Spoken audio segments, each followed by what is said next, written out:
3:19 in the morning, August 19th, 2023. Soltsy 2 Airbase, Novgorod region, Russia. 650 kilometers from the nearest Ukrainian position. A duty officer, named Major Igor Petrenko, is standing on the apron with a cup of instant coffee, going cold in his hand. Behind him, in open revetments with no hardened shelters, sit the Tu-22M3 Backfires of the 52nd Guards Heavy Bomber Regiment. Supersonic. Built to carry the Kh-22, a missile that has flattened apartment blocks in Kharkiv and Odessa. Petrenko hears something. Not a jet, not artillery. A lawnmower, maybe. Except lawnmowers don't fly at 2,000 meters at 3 in the morning, over a base that Moscow has told every officer on it is untouchable. He never gets to radio it in. A single strike drone, weighing barely 20 kilograms with its warhead, put a Tu-22M3 Backfire on fire that night. One aircraft, irreplaceable, a machine the Soviet Union stopped building in 1993, one Russia cannot simply order more of from a factory floor. What flew that route, how it found the base, and why Moscow told its own state media it was a fuel truck fire. That's what this is about. By the end of this, you'll know the name of the aircraft that burned, the missile it was built to carry, and the reason a single quiet failure at one airfield forced Russia's entire long-range bomber fleet to start looking over its shoulder. Not because Soltsy 2 was special, because it wasn't. And that's the part that should worry anyone still trusting the phrase strategic depth. Soltsy 2 sits about 18 kilometers south of the town of Soltsy, in a stretch of birch forest and collective farmland that most Russians have never heard of. It was built in the 1950s as a bomber base, expanded through the Cold War, and by 2023, it hosted somewhere between 9 and 14 Tu-22M3 aircraft on any given week, rotating in and out for missions against Ukraine. The Tu-22M3 is not a small plane. It is 39 meters long, weighs up to 126 tons at max takeoff, and can push past Mach 1.88 in a clean configuration. NATO calls it the Backfire. Russia calls it, in official documents, a long-range aviation asset, a euphemism for a bomber whose primary job since February 2022 has been launching Kh-22 and later Kh-32 cruise missiles at Ukrainian cities from well outside Ukrainian airspace. Each Kh-22 missile is a Soviet-era weapon originally designed to sink American aircraft carriers. It carries a warhead of roughly 1,000 kilograms. It travels at speeds beyond Mach 4. And because it was never designed for precision strikes on land targets, its guidance is poor enough that Ukrainian officials have repeatedly documented Kh-22's missing military targets by hundreds of meters and landing in residential neighborhoods instead. That is the aircraft this story is about. Not a fighter jet in a dogfight. A bomber, parked, unsheltered, treated by its own command structure as too far from the war to need real protection. Colonel Andrei Sokolov commanded the regiment at Soltsy 2 through the summer of 2023. Public Russian military records don't give a full service biography, but officers who served under similar commands describe a culture at rear bases that had calcified by mid-2023, 18 months into the full-scale invasion, and no rear airbase inside Russia had ever been meaningfully touched by Ukrainian fire. Crews walked the flight line the way people walk a familiar street at home, off-duty, off-guard. That complacency wasn't stupidity, it was arithmetic. Kyiv is roughly 500 kilometers from Soltsy in a straight line, and the flight path any weapon would need to take, dodging air defense coverage, stretches the real distance to around 650 kilometers. In 2022, Ukraine's arsenal of strike drones with that kind of range was close to zero. By the time you get to a base 650 kilometers deep, Russian planners assumed you were safe from anything but a manned aircraft, and Ukraine had no manned aircraft that could survive that airspace either. So nobody built a shelter, nobody dispersed the fleet, nobody moved the fuel bowsers away from the aircraft they served. The bombers sat in open revetments, wingtip to wingtip in places, the way air forces park planes at bases they've never once had to defend. Here's the problem. Ukraine's drone units were actually wrestling with that summer, and it wasn't the flying part. Getting a UJ-22 airborne, a Ukrainian-built long-range strike drone with a listed range near 800 kilometers, from a launch point to Soltsy 2, meant crossing multiple layers of Russian air defense coverage. S-300 and S-400 batteries, Pantsir short-range system screening key installations, and an electronic warfare net that had already knocked plenty of smaller drones out of the sky over Bryansk and Kursk. 3 prior long-range attempts that spring, according to open-source Ukrainian military bloggers tracking drone wreckage reports, never made it past the first 200 kilometers. The fix wasn't a better warhead. It was altitude and routing. Fly low enough, long enough, along terrain that breaks radar line of sight, and a small enough radar cross-section stops looking like a threat and starts looking like clutter. It's slower, it's more fuel, but it's quieter, in every sense that matters to an air defense operator half asleep at a screen at 3 in the morning. Colonel Ilya Marchenko is not a name in any press release. He's a composite of the kind of intelligence coordinator Ukraine's HUR Military Intelligence Directorate has used throughout the drone campaign. Someone stitching together satellite imagery, intercepted communications, and drone telemetry into a single flight plan. What mattered in this case wasn't clever technology. It was patience. Weeks of watching Soltsy 2's patterns. When aircraft rotated out for maintenance. When the base's air defense crews changed shift. When the duty log showed gaps. I spent time going through open-source flight tracking chatter and Russian Telegram channels from that week. And one detail kept nagging at me. The initial reports out of Novgorod region didn't mention an airbase at all. They mentioned a fire at an industrial facility. That phrasing wasn't sloppy journalism. It was a script, and someone had decided in advance what story Soltsy 2's fire would be allowed to tell. That's the sub-mystery sitting underneath the main one. Not just how did the drone get there, but why did the regional governor's office reach for a cover story before the smoke had even cleared? Hold on to that. It comes back. By early August 2023, Ukraine had roughly a dozen distinct long-range drone airframes in active development or limited production, according to statements from Ukraine's Ministry of Strategic Industries. Costs varied wildly. A basic Tu-22 airframe, before payload and guidance modification, has been estimated in defense industry commentary at somewhere between $15,000 and $25,000. Compare that to a single Tu-22M3, whose replacement cost, because Russia can't actually build new ones, it can only refurbish airframes from Soviet-era stock, has been estimated by Western defense analysts at somewhere north of $35 million once you account for the fact that the production line for new-build backfires closed in the 1990s. That's not a typo. Russia was not building new Tu-22M3s. It was flying refurbished ones, pulled out of long-term storage at Engels and Ryazan, and rebuilt with modern avionics, because the alternative was retiring the whole cruise missile-carrying bomber fleet entirely. Every single airframe lost was, in a very literal sense, unrepeatable. By mid-August, the flight plan was set. The drone would launch from Ukrainian-controlled territory, fly a low, meandering route designed to avoid 3 known air defense clusters, and arrive over Soltsy 2 in the darkest hour of the night, when human attention is at its statistical low point. What nobody on the Ukrainian side could confirm in advance was whether the drone's onboard fuel would actually last the full flight. 650 kilometers is close to the edge of the UJ-22's stated range. If the numbers were off by even a small margin, the mission would end in a forced landing over Russian territory, not a strike. They launched anyway. And 400 kilometers away, a Russian conscript named in incident logs only as Private Yevgeny Osadchi was finishing a shift on a Pantsir crew that had no idea anything was in the air at all. Setup complete.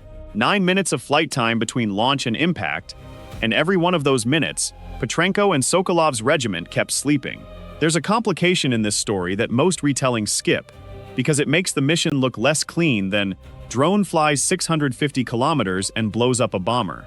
About 2/3 through the flight, according to a reconstruction based on subsequent Russian air defense debriefs leaked to independent Russian outlet Astra, the drone's flight path clipped the edge of a mobile radar station's detection envelope near Staraya Russa. For roughly 90 seconds, it was a blip on somebody's screen. Nothing happened. Not because the operator was skilled, and not because Ukraine had jammed the signal. The blip was small, slow, and low, and the operator on duty, per the same leaked account, logged it as a probable bird flock and went back to his tea. It's an uncomfortable thing to build a war story around, an entire strategic penetration surviving because one tired man at a console didn't feel like filing a report. That's not a triumph of Ukrainian technology. That's a coin flip that landed right. And it's worth sitting with, because it means the many strikes that followed Soltsy 2 in 2023 and 2024 weren't guaranteed by clever engineering alone. They were also, every time, A bet against human attention spans at 3 in the morning. Here's what this tells us about the whole shape of this war. For decades, strategic depth meant something almost geological: mountains, distance, time itself standing between a capital and an enemy's reach. 650 kilometers used to be a fact of geography, permanent and reassuring. In 2023, it became a fact of battery chemistry and flight planning software, and it stopped being permanent the moment somebody built a drone with the range to erase it. That shift is bigger than any single burned airplane. At 3:14 a.m., the drone crossed into the outer boundary of what Soltsy 2's own perimeter sensors should have covered. The base's own air defense posture, per later reporting from Russian military bloggers close to the Ministry of Defense, consisted of a single short-range Pantsir S-1 battery and a scattering of man-portable systems, adequate against artillery rockets, essentially useless against something flying low and slow with a small radar signature. At 3:17, ground crew on a smoke break near the fuel depot heard the drone's engine. One of them, in a statement later given to a regional journalist and then scrubbed from that outlet's website within 48 hours, described it as like a moped, far away, getting closer. Nobody scrambled a response. Nobody sounded an alarm loud enough to matter. The drone reached its target, a parked Tu-22M3 sitting in an open revetment roughly 140 meters from the base's main fuel storage, at 3:19 a.m. And that's where most tellings of this story end. Airplane hit, mission accomplished, roll credits. What actually happened over the following 6 hours is the part nobody in Moscow wanted televised, and it's the part that turns one fire into a fleet-wide crisis. At the moment of impact, the drone's warhead, estimated by open-source munitions analysts at somewhere between 3 and 5 kilograms of high explosive, small compared to a cruise missile, but plenty for a thin-skinned aircraft loaded with fuel, detonated against the aircraft's fuselage near the wing root, close to internal fuel tanks that on a Tu-22M3 can hold over 20,000 kilograms of jet fuel at full load. The resulting fire was not small. Satellite imagery released days later by the open-source analysis group Oryx showed extensive scorching across a radius of several dozen meters, consistent with a sustained fuel fire rather than a brief flash Firefighting crews from the town of Soltsy, roughly 20 minutes away by road, were dispatched, but by the time they arrived, the aircraft itself was almost certainly beyond saving. Here's the layer most coverage of this strike leaves out entirely. It wasn't really about one bomber. It was a test of whether Russia's entire deep rear basing strategy, the assumption that anything more than 500 kilometers from the front was functionally safe, still held. And the answer that came back, in the space of about 6 minutes, was no. Within an hour, per Russian emergency services radio traffic monitored by open-source intelligence accounts on social media, the regional governor's press office in Novgorod issued its first public statement. It described a fire at an industrial facility in Soltsy district, attributed to what it called a possible drone attack, without confirming a military target at all. No mention of an airbase, no mention of aircraft, no mention of casualties, injuries, or damage assessment. That's the cover story I mentioned earlier, the one that felt scripted before the fire trucks had even left the scene. And here's the answer to the sub-mystery. It wasn't clumsiness. Russian regional press offices operate under standing guidance, confirmed by multiple investigative outlets including Medusa and iStories, instructing them to avoid confirming military losses until the Ministry of Defense in Moscow has cleared an official line. The vague industrial facility language wasn't an accident. It was policy, applied on autopilot by an official who had a script ready before he had facts. What's most surprising about this case isn't that Russia lied about it. Everyone expected that. It's that satellite companies operating commercially, Planet Labs and Maxar among them, had usable overhead imagery of the base within 18 to 30 hours, meaning the "we don't know what happened" cover story had an expiration date measured in a single day, not weeks. In an era of commercial satellite constellations, the fog of war around a fixed installation lasts about as long as the next clear sky orbital pass. By dawn on August 19, 2023, informal damage assessments circulating among open-source military analysts on social media converged on a consistent picture: one Tu-22M3 destroyed or damaged beyond economical repair, a nearby fuel bowser scorched, and light damage to at least one additional aircraft parked nearby from heat and debris. Russia's Ministry of Defense never issued a formal statement acknowledging aircraft losses. It didn't have to. The imagery did the talking. Colonel Sokolov's regiment spent that morning doing something no rear-base bomber unit had needed to do in the entire war up to that point. Dispersal planning. Not a drill. Real orders, per later reporting from Ukrainian and independent Russian sources tracking subsequent satellite imagery, to begin moving surviving Tu-22M3 airframes to airbases believed to sit even further from Ukrainian reach. Engels II in Saratov Oblast among them. Itself later struck multiple times in 2023 and 2024, undercutting the very premise that any distance was now truly safe. This is where the story gets complicated for Ukraine too, not just Russia. Dispersing the Tu-22M3 fleet across more airbases sounds, on its face, like exactly what Ukraine wanted. Chaos, disruption, forced retreat. But scattering assets also multiplies target surfaces to track, and multiplies the intelligence workload needed to hit any single one of them again. HER's Colonel Marchenko now had not one airbase to watch, but 3 or 4, each with its own air defense posture, its own patrol schedule, its own vulnerabilities to relearn from scratch. The fix, according to patterns visible in subsequent strikes through late 2023 and into 2024, wasn't more drones. It was more patience and a slow build of a standing surveillance picture across every long-range aviation base in Western Russia simultaneously, rather than one at a time. Slower, less dramatic. But it meant no dispersal order Russia gave could fully outrun Ukrainian tracking for long. Here's the complication that recasts everything about this strike, and it's the one most retellings bury. The Tu-22M3 fleet, even before Soltsy II, was already shrinking. Russia entered the full-scale invasion with somewhere around 60 operational Tu-22M3 airframes, according to estimates from the International Institute for Strategic Studies. Attrition from age, cannibalization for spare parts, and prior losses, including a Tu-22M3 reportedly shot down over Stavropol region by its own air defense system in April 2024 in a friendly fire incident, meant the fleet Russia actually had left to lose was smaller than public perception assumed. That's the goal regression moment buried in the middle of this story. Soltsy II wasn't Ukraine chipping at an enormous self-replenishing fleet. It was Ukraine chipping at a fleet Russia could not rebuild, using an aircraft type whose last new airframe rolled off a production line before the Soviet Union itself stopped existing. Every strike against a Tu-22M3 was arithmetic Russia could never win back. Here's the take that'll probably get us some pushback in the comments. A lot of coverage frames strikes like Soltsy II as morally uncomplicated wins. Cheap drone, expensive bomber, clean story.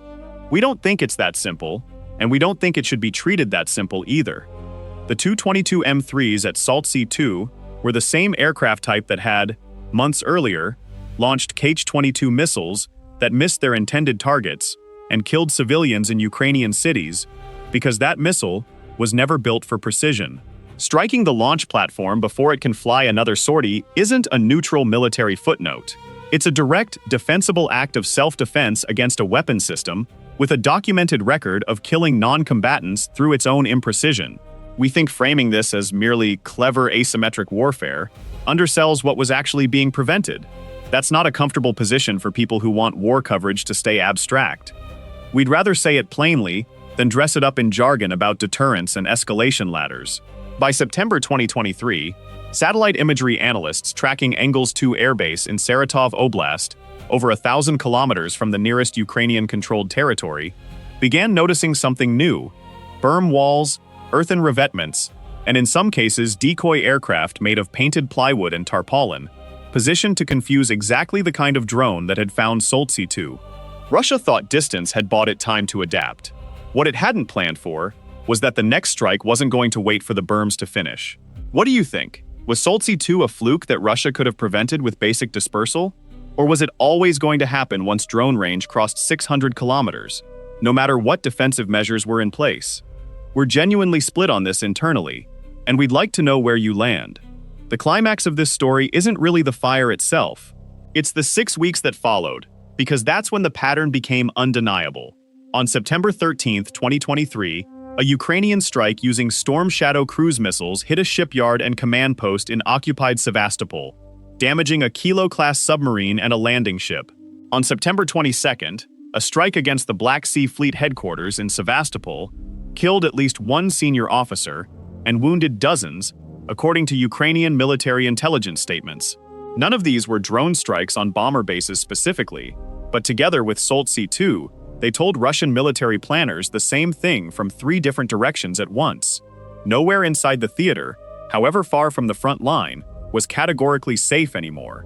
By November 2023, Ukraine's long-range drone campaign against Russian air bases had expanded to include strikes attributed by open-source analysts to drones reaching Kursk, Morozovsk, and eventually, in a strike widely reported in January 2024, Engels 2 itself, more than 1,000 kilometers from Ukraine, the very base Sokolov's surviving aircraft had been dispersed to for safety 5 months earlier. That's the closure of the main loop this story opened. The bombers that fled Soltsy 2 for supposed safety at Engels 2 were, within months, sitting inside the blast radius of the same category of threat all over again. There was no longer a distance Russia could retreat its bombers to that guaranteed safety. The map of safe rear areas that had existed in every Russian military planner's head since the Cold War had, in the span of about 5 months, been quietly and permanently redrawn. Colonel Sokolov's regiment, according to open-source tracking of Tu-22M3 tail numbers across multiple bases through 2024, ended the year with fewer operational airframes than it started with, spread across more locations, each requiring its own air defense coverage that Russia's finite Pantsir and S-400 inventory could not fully provide everywhere at once. Long-range aviation didn't collapse, but it stopped being an unquestioned asset and became, for the first time since the 1990s, a liability that needed active protecting. Here's the part that doesn't make sense on the surface. You'd think losing 1 aircraft, out of a fleet that started the war with roughly 60, would barely register. On paper, a single-digit percentage loss shouldn't force a strategic rethink. In practice, it forced exactly that, within days. The reason is that the Tu-22M3 isn't a fungible asset like an infantry rifle or an artillery shell. Every single one is a Soviet-era airframe that cannot be replaced, only refurbished from an ever-shrinking stockpile of stored hulls.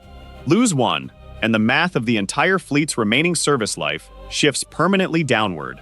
There is no factory anywhere on Earth building new Tu-22M3s in 2023. There never will be again. The financial toll compounds from there. Estimates from Western defense industry analysts place the refurbishment cost of pulling a stored Tu-22M2 or M3 airframe out of long-term storage and modernizing it to M3 standard at somewhere between $18 million and $25 million per aircraft. And that's before accounting for the fact that the specific tooling, jigs, and skilled technicians needed for that refurbishment work exist in dwindling numbers themselves, concentrated mostly at the Kazan aviation plant. Multiply that fragility across the several additional Tu-22M3 losses that followed through 2024, including the April 2024 friendly fire shootdown over Stavropol and at least 1 further drone strike reported against a Tu-22M3 at a dispersal airfield later that year. And the picture is of a fleet being worn down faster than it can regenerate, by an adversary spending, in aggregate, a tiny fraction of what each Russian loss cost to build in the first place. For Major Petrenko, the duty officer on shift the night of the strike, the aftermath was almost entirely bureaucratic and entirely unglamorous. Officers who serve on bases that suffer embarrassing losses in Russia's military structure don't typically face public accountability. There's no equivalent of a congressional hearing, no televised inquiry. What happens instead, according to patterns described by Russian military analysts tracking personnel movements, is quieter. Transfers, early retirements framed as routine rotation, promotions that stall without explanation. Petrenko's name does not appear in any subsequent public reporting about Soltsy 2 or the regiment. He may still be serving, he may not be. That silence is, in its own way, the entire Russian military bureaucracy's preferred outcome. No names, no faces, no accountability trail for anyone outside the chain of command to follow. Ukraine's side of the aftermath was louder, though still carefully calibrated. Ukrainian officials, including figures within HER military intelligence, gave background confirmations to journalists in the days after Soltsy 2 that a Ukrainian strike drone had been responsible, without providing operational details about launch sites, flight paths, or unit designations. This is a deliberate pattern that has held across nearly every deep strike claim since. Enough confirmation to claim the win publicly and unsettle Russian planners. Not enough detail to help Russian air defense crews close the specific gap that let the strike through. There's a piece of this story we couldn't fully verify for this video. Specifically, which exact unit or drone variant flew the Soltsy 2 mission, since Ukraine has never officially confirmed it beyond background sourcing. If you've come across a more specific attribution from a source we haven't seen, we'd genuinely like to know. Drop it in the comments. By the 2-year mark of the full-scale invasion, in February 2024, the pattern set in motion at Soltsy 2 had become something close to routine. Ukrainian long-range strikes against air bases, oil refineries, and radar installations deep inside Russia had moved from rare, headline-grabbing exceptions to a recurring feature of the war, arriving on a rhythm frequent enough that Russian state media largely stopped commenting on individual incidents at all, preferring blanket statements about downed drones that rarely specified what, if anything, those drones had been aimed at. The Tu-22M3 fleet itself never fully recovered its pre-2023 operational tempo.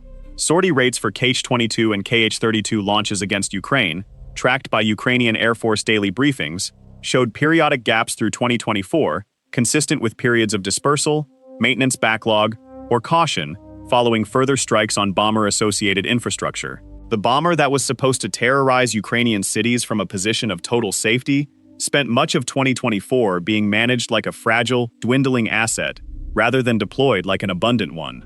Here's what this whole episode really tells us, once you step back from the individual dates and airframes. Soltsy 2 wasn't a single lucky shot. It was proof of concept for an entire category of warfare that erased one of the oldest assumptions military planners have ever operated under: that distance itself is a form of protection.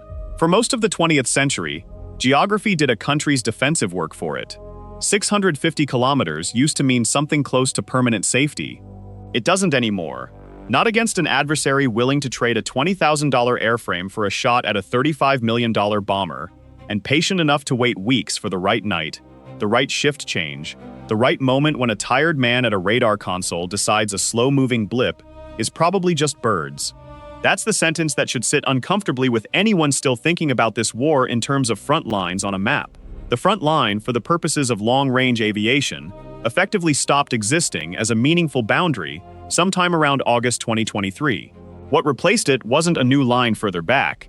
It was the recognition that there wasn't going to be a line anymore at all, just a set of targets, ranked by how badly Russia needed to protect each one, and how much Ukraine was willing to spend finding out whether that protection actually held. So, to close the loop we opened at the very start, what flew that route into Soltsy 2 was a small, cheap, patient machine that Russian air defense mistook, for just long enough, for something harmless. Why Moscow called it a fuel truck fire is because admitting the truth would have meant admitting that 650 kilometers of Russian airspace, radar coverage, and layered air defense had failed to stop a drone worth less than a used car from destroying a bomber that could never be rebuilt. The regiment that once treated Soltsy 2 as untouchable spent the following year scattering its remaining aircraft across bases that would themselves, one by one, stop feeling safe too. There was no fortress deep enough. There was only ever a question of when, not if. If this kind of deep strike reconstruction is the sort of thing you want more of, we've got a companion piece coming on the Engels 2 strikes that followed just months later, where the same story played out again at a base Russia genuinely believed was beyond reach. And this time, the bombers had nowhere left to run to.